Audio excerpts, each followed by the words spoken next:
Okay, so for the next topic which we like to graze in orthopedics is us trying to talk about new bone formation. Okay, and this new bone formation, of course, is not a type that happens, you know,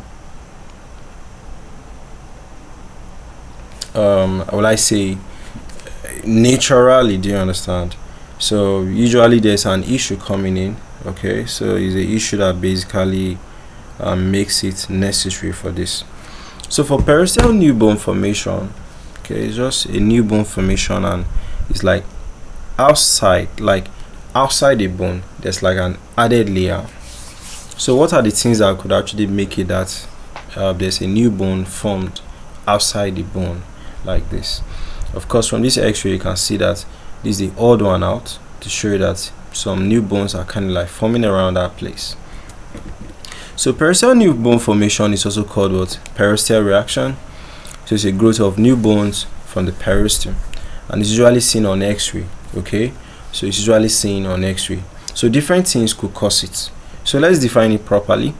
So it's a vascular membrane and covers bone, and several things could cause new bones, could stimulate new bones to be formed, like trauma, infection, it could be tumor, it could be stress.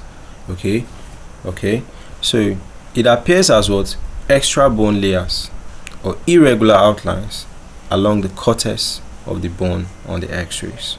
Okay, so causes: trauma, fracture healing, infections like all those osteomyelitis, tumors, chronic irritations, systemic diseases like all those hypertrophic osteoarthropathy, thyroid arthropathy, that's from the Graves' disease. So these are the types. Okay, here we started with a picture trying to show solid one. Okay, so solid one is just solid bone. Okay, we have other patterns like what? Lamellated, we have the sunburst. Okay, we have the Codman's triangle. We'll get to talk about them later. Okay, so clinical importance is it's just a sign that there's an issue.